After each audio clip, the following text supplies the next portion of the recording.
Imagínate a Elena, son las 11 de la noche y tiene el móvil en su mano. La lavadora mental está pleno centrifugado, venga a dar vueltas, y acaba de leer un titular sobre el brote de antivirus en el famoso crucero.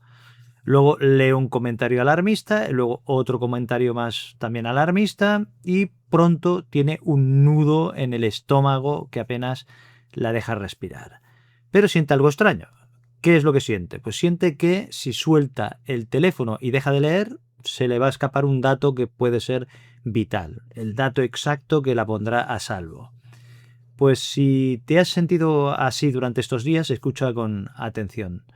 Tu cerebro no está roto, no te odia, no te estás volviendo loco.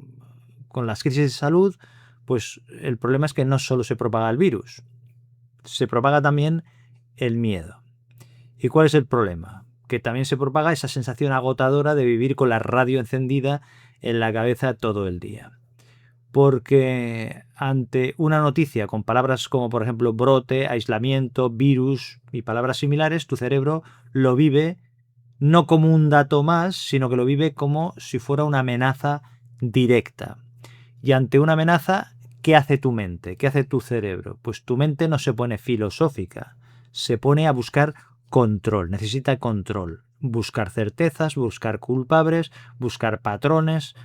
Por eso hoy no te voy a hablar de medicina ni de epidemiología, sino que en este vídeo te voy a hablar y te voy a explicar por qué tu mente hace esto concretamente y cómo puedes apagar esta alarma interna antes de que te agote por completo y escape de tu control.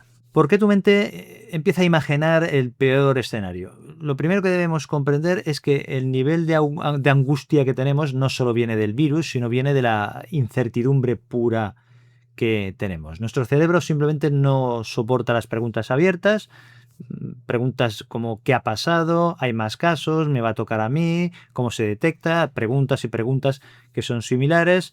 Lo que pasa es que esto crea un problema, que cuando faltan datos claros, tu mente no se puede quedar quieta. Busca respuestas como sea. Intenta cerrar el círculo a toda costa. Y quizá te sientas culpable por tener tanto miedo, pero en realidad tu cerebro es como un sistema contra incendios en un edificio. ¿Cuál es su función o su trabajo? Pues el único trabajo que tiene es detectar el humo para que no te quemes. Lo que intenta es protegerte. Esta es su función. ¿Cuál es el problema? Que cuando la incertidumbre es demasiado alta, es decir, cuando hay noticias confusas, rumores cruzados, bulos, pues los sensores acaban estropeando, funcionando mal, y el termostato de tu cerebro, de tu mente, se rompe y la alarma empieza a saltar por cualquier cosa. ¿Y cuál es la consecuencia? Pues que ya no solo pita cuando hay un fuego real, pues sino empieza a pitar con el vapor de la ducha, cuando hay una tostada quemada, o pita cuando hay una notificación del móvil. Y el tema es que tu cerebro no es que te odie, lo que solo intenta es resolver con la herramienta equivocada un problema. Tener miedo no te hace irracional, preocuparte no te hace débil, pero el problema es que si tienes este termostato roto, la imaginación toma el mando. Y si estás en una habitación a oscuras y oyes un ruido, pues tu mente no piensa que será el viento, que será una cosa sin importancia. Piensa que será una amenaza letal para así mantenerte alerta, o que sea el ratón ese que tiene el antivirus o cualquier cosa extraña. ¿Por qué leer más noticias al final te hace sentir peor? Cuando esta alarma interna no para de sonar, intentamos apagarla. Es lógico. Pero ¿cómo lo hacemos? ¿Cómo intentamos apagarla? Pues lo hacemos buscando compulsivamente más información. Y esto parece lógico. Saber más debería hacernos sentir más seguros. Pero en realidad es una trampa. ¿Y por qué es una trampa?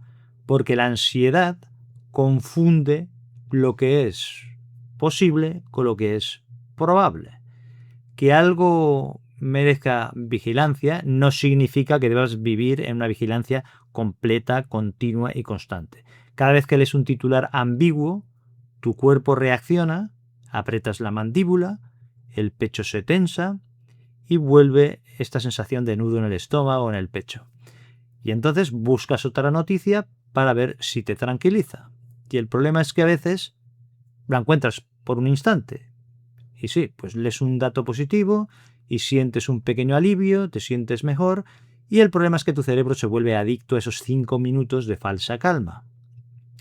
Pero al rato necesitas volver a comprobarlo.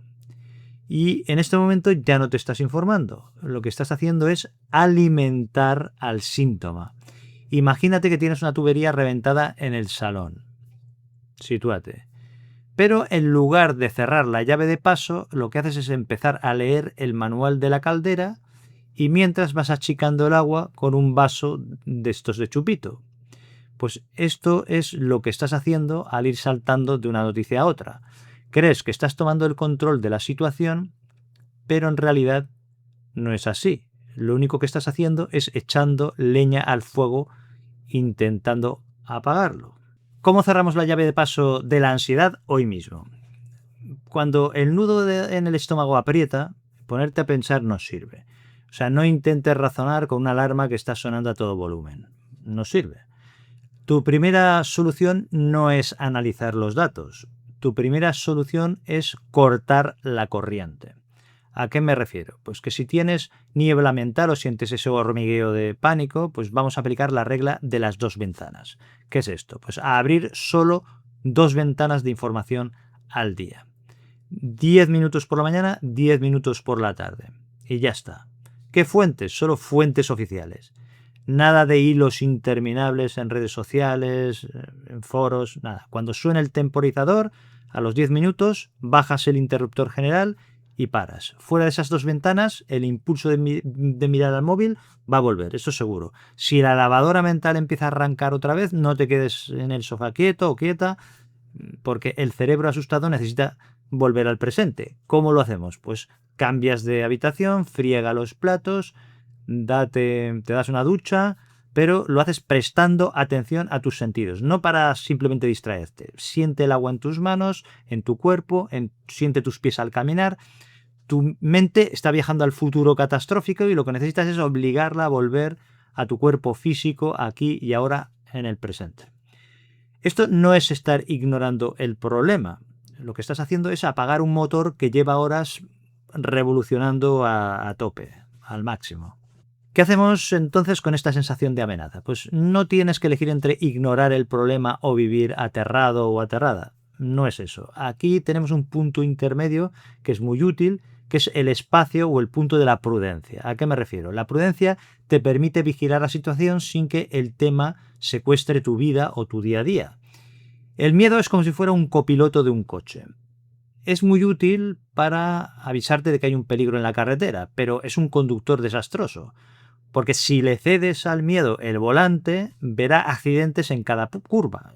O sea, ¿qué es lo que hay que hacer? Pues quitarle el volante a la ansiedad, tomar tú el control del volante. Saber la última hora del brote no es un escudo mágico. El leer compulsivamente no te hace inmune al virus por muchas noticias que leas. Lo único que hace es volverte más vulnerable a la ansiedad.